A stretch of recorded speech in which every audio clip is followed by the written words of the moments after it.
Now, Mr. Cole was a highly trained detective who put his trust in his department-issued weapon. Law enforcement officers like Mr. Cole need to rely on and have confidence that their guns will protect them and protect the community. Now, the SIG Sauer P320 not only failed to protect Mr. Cole, but we intend to prove that this his duty weapon was itself the danger. Mr. Cole's gun was in its department-issued holster. His hands were not on the gun, let alone on the trigger, and the gun fired without Mr. Cole pulling the trigger.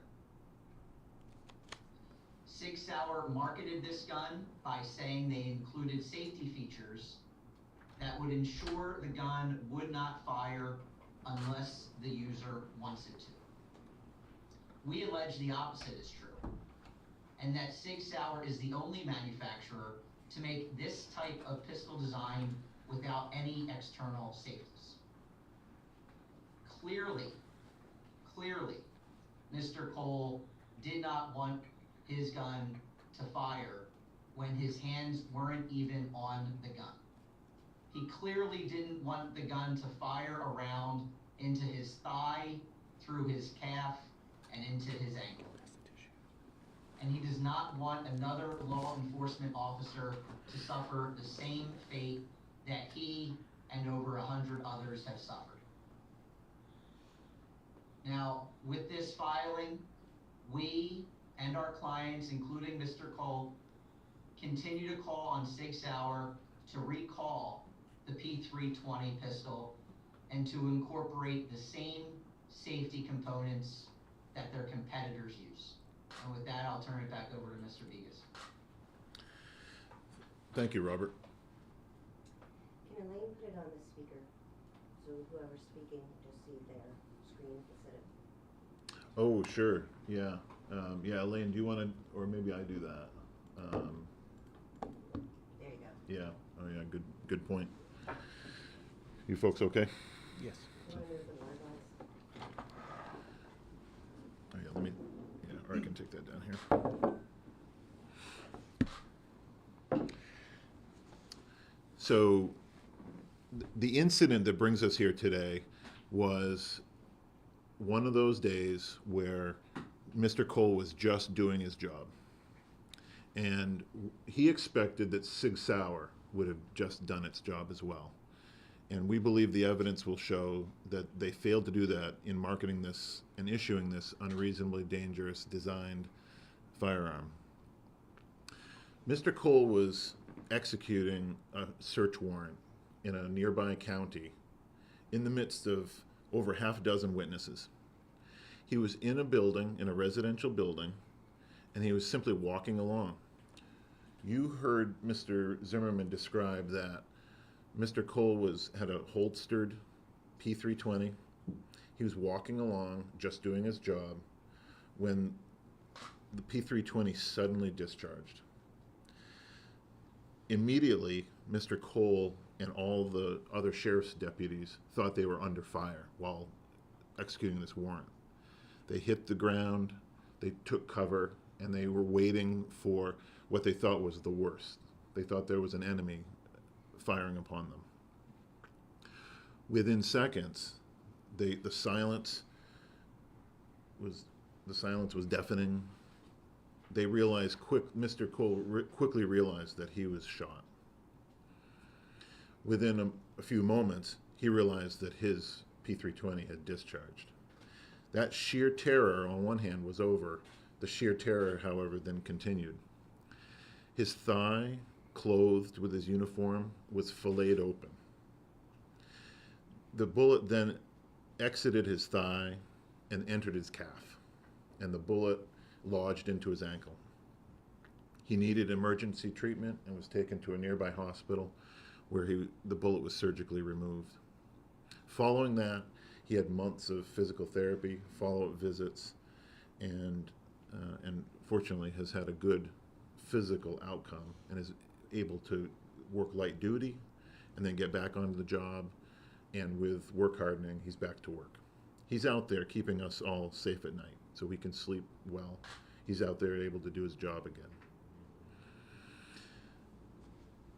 This family has been through a lot from this incident, and you all know this family has been through a lot before this incident. Literally, this family has given their lives, their professional lives and their personal lives to the law enforcement community and to public safety. So the last thing that any member of law enforcement wants to have happen is their equipment fail them on the job.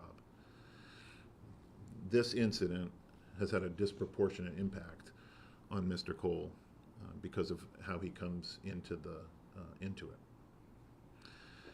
With that, I'll just check in to see if Robert.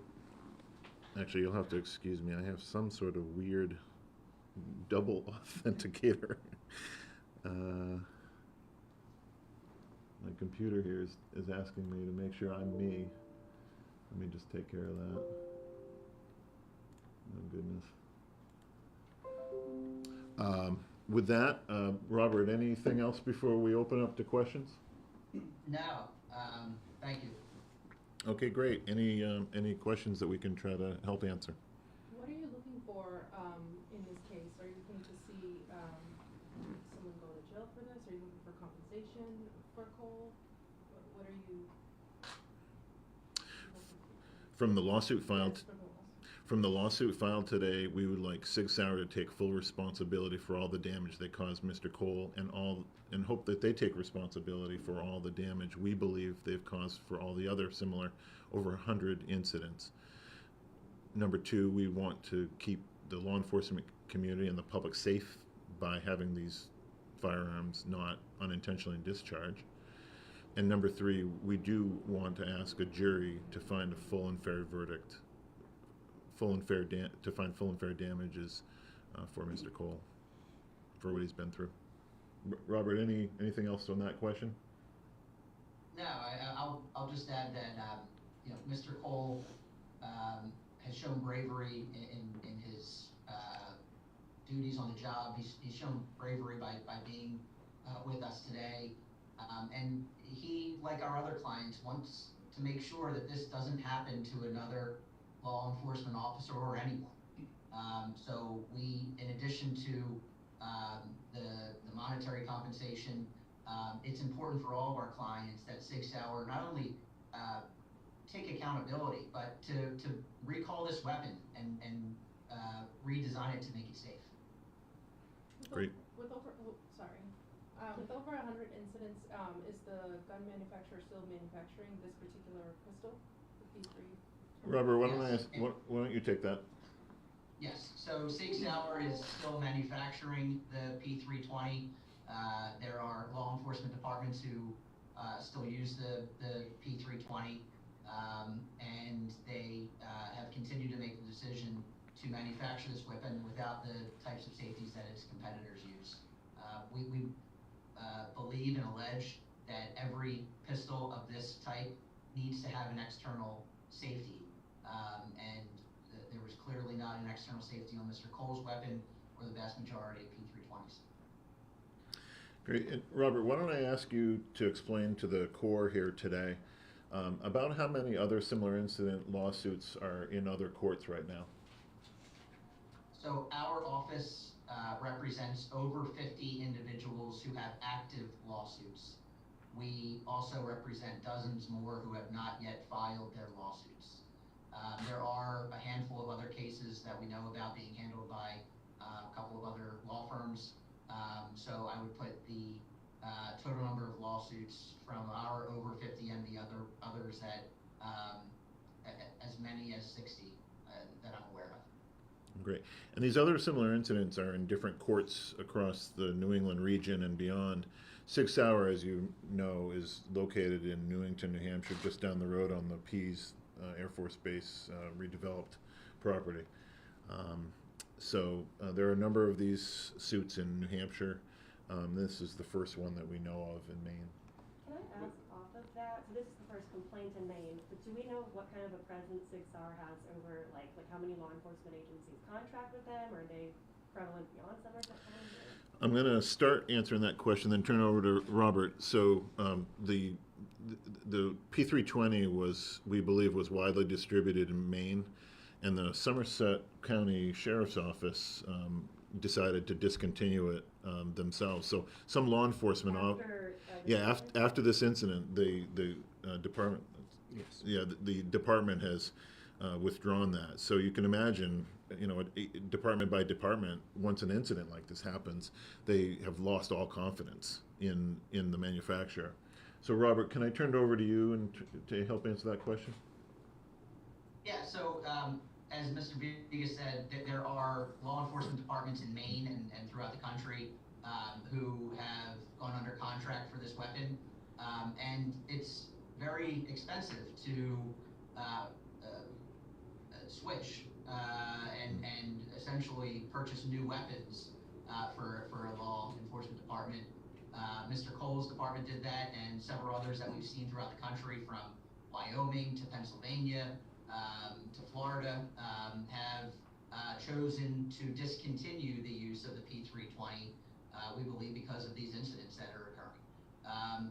Each time someone like Mr. Cole has the courage to stand up, we hope that every law enforcement department in Maine and in New England and throughout the country will consider whether the P320 is the weapon that they want in their communities and protecting their officers. And I just want to make sure after that, so in Maine, it's the agencies themselves that contract with SIG Sauer. I know in the complaint there was some mention of like state agencies, but it's typically the direct, like the departments that have those contracts. So there are federal agencies who have contracts with SIG or purchase orders. There are state agencies and there are local law enforcement departments that have orders with SIG Sauer P320. And Robert, can you explain to Emily and everybody else here today, did SIG target the law enforcement and military agency communities for the marketing of its P320? Yeah, so traditionally Glock was a major player in terms of making sure that law enforcement individuals were protected with their service-issued weapons. SIG Sauer came into the market with a striker-fired weapon nearly 10 years ago, the P320. It was the first striker-fired weapon pistol that SIG Sauer manufactured, and they have largely marketed to, and they have sales staff that are dedicated to law enforcement sales. So that's a big part of what they have done. The law enforcement purchases are larger orders than anyone who would walk into a local gun shop for self-defense purchase. So SIG Sauer has heavily marketed and sold the P320 into law enforcement communities throughout the country. With so many other suits, and certainly you're working with someone who represents a lot of other plaintiffs in this realm, why not go class action, and is that the eventual goal? There are a variety of class action lawsuits and individual lawsuits around the litigation involving the P320. In Maine, we chose to have the individual suit filed in Somerset County Superior Court for a variety of reasons. I can't really comment on the class action, but there are those variety out there. Rob, do you want to add anything to that? Sure. So class actions generally don't work well with personal injury claims because each person has their own individual injuries, their own individual damages. So class actions are more appropriate in scenarios where everyone has suffered the same type of loss or has the same claim. Mr. Cole's injuries are much different than other injuries that others have suffered.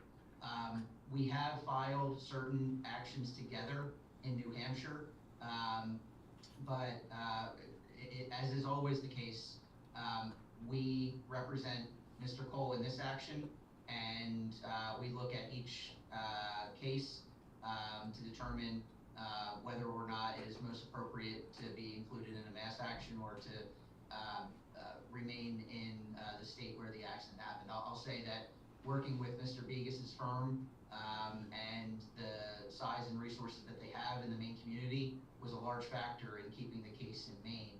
And you know, this is very much a co-counsel relationship with Mr. Begas's firm, so that we can make sure that Mr. Cole has the best representation both locally and nationally.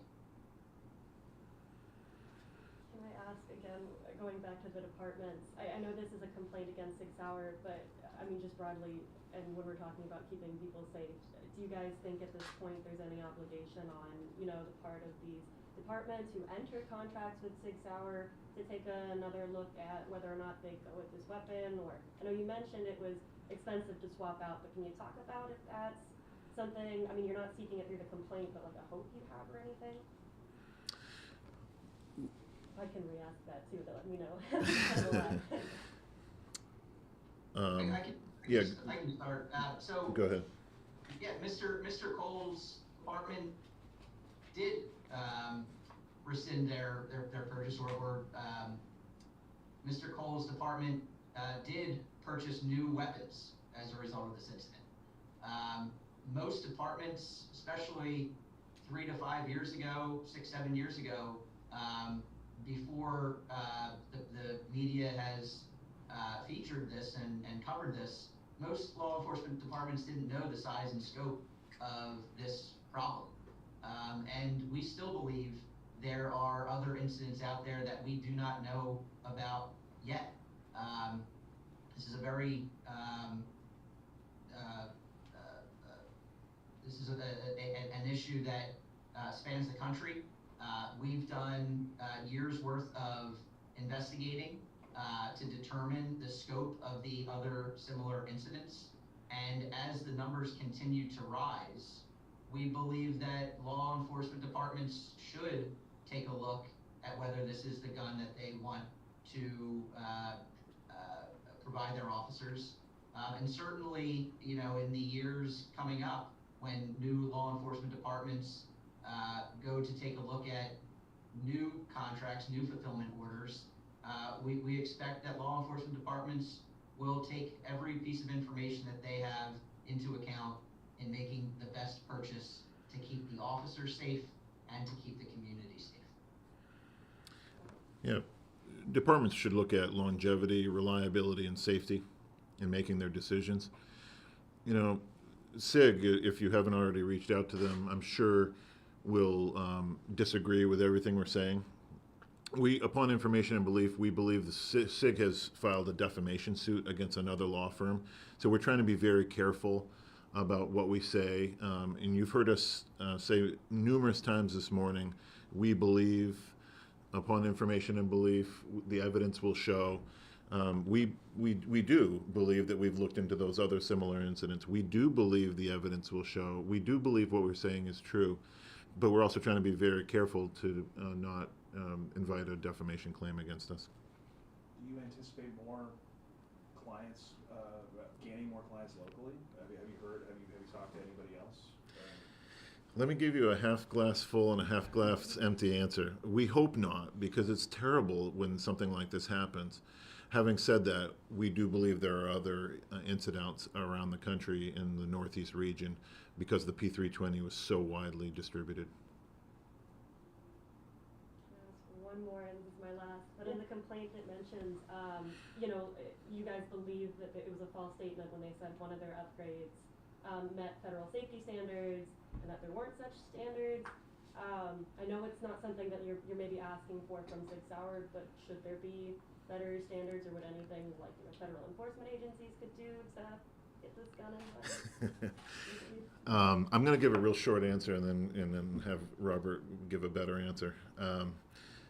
Federal safety standards would make it uniform and much easier for manufacturers to comply with. Having said that, the gun manufacturers have an incredibly powerful lobby, and the civil claims and the jury trial system allows a private remedy when, and allows a plaintiff to be the private enforcer of safety in the absence of federal safety standards that should apply. That's why we want a jury to find full and fair damages and make the decision about whether and how unsafe SIG Sauer was. Yeah, and I'll just add, this lawsuit is not commentary about guns or the gun industry. It's not about guns, it's about this gun. And this gun, the SIG Sauer P320, we allege, is dangerous and susceptible to the type of unintended discharges that befell off to Mr. Cole and others around the community. We represent federal agents, we represent law enforcement officers, people with decades of experience, people who are safety conscious, who have great respect for guns and gun safety. And we have great respect for guns and gun safety. So this is not a political issue, it's not an issue about guns in general. It's about making sure that, like any product, if there is a defective product, that it be corrected and that a manufacturer be held accountable. And I just want to repeat, he said the verb, we allege this is dangerous. So check the Zoom link if you have any questions about that. So, how are we doing, Kristen? We're good. I think we should see if any of the journalists on Zoom have questions. Oh yeah, great. Yeah, let me just. And they may not. Yeah. So Zoom, folks, I'll toggle over. Patty White, anything from you? I say Patty and Susan. Or Sue? Oh, I'm sorry. I'm all set. We see the chat there. Actually, I'm not sure I have all my people up. So, okay. Hearing none from Zoom. Anything else? Great. Well, again, thank you for your interest. We really appreciate you letting us introduce Mr. Cole to you and share the story about the lawsuit that was filed today. Great. Thank you. Take care. Have a great week. Thank you. With that, I'll sign off on Zoom. And hey, Mike, Actually, I'll keep you on just in case there's a question. Yes, Robert. just in terms of name and firm, I did put it on the bottom of my Zoom. Our firm is Salks, Mongoluzzi, Bendesky. Okay, great. Yes. So yeah, anybody? Yeah, thank you for correcting me in terms of the order of that. Not So- a problem. Okay, great. And a bunch of journalists come up. Great. You guys okay? All right, great. Opportunity for